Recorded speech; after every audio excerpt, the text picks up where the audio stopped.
सन 445 ईस्वी के समय वकाटक, कदंब और पांडुवंशी वंशी राजाओं ने 100 से अधिक जमींदारों और मुखियों के साथ मिलकर एक संघ बनाया, जिसका नाम रखा गया युद्धमित्र या पुष्यमित्र। इस युद्धमित्र संघ ने गुप्त साम्राज्य के सूबा मालवा पर भयानक आक्रमण किया और वहां के स्थानीय अफसरों को मार भगाया।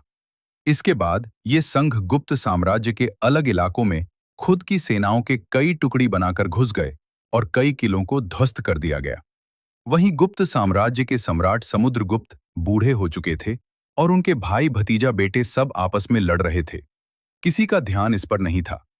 पुष्यमित्रों के हमले से साम्राज्य अभी झेल ही रहा था कि कुरुशा मंडल यानी गांधार में हूनों, पारसिक और कुषाण शासकों का एक साथ हमला हुआ।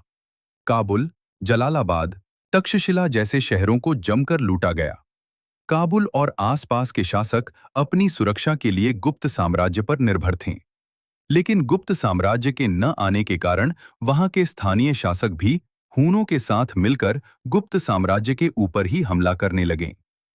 पुष्यमित्रों का हमल हूनों से ज्यादा खतरनाक था, क्योंकि पुष्यमित्र संघ के योद्धाओं ने पाटलिपुत्र तक को अपने घेरे में ले लिया। गुप्त सम्राट के महल भी असुरक्षित हो गया था।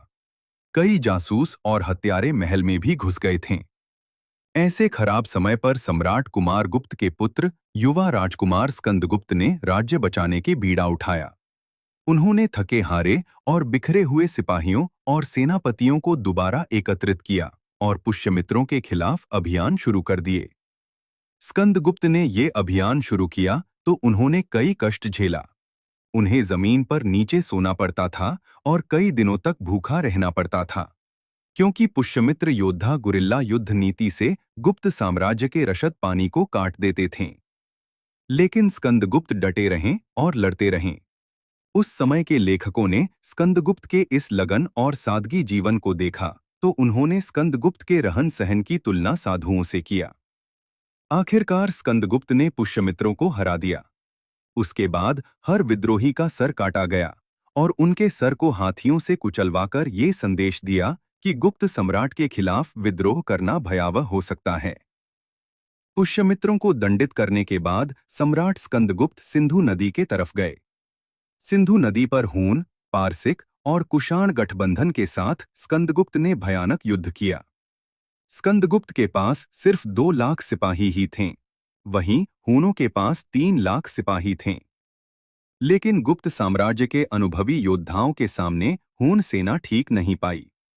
उसके बाद हूनों को बंदी बनाकर भारत लाया गया। फिर गाजीपुर में बंदी बनाए गए सभी हूनों के सर को काटा। उनके मृत को हाथी से कुचला और सरों को भालों पर टांग कर ये सभी को संदेश दिया गया कि विद्रोह और हिंसा का जवाब हिंसा से ही मिलेगा। जिस जगह पर हूनों के मुंडी को काटा गया, गाजीपुर में, उस जगह मुंडियार कहा जाता है।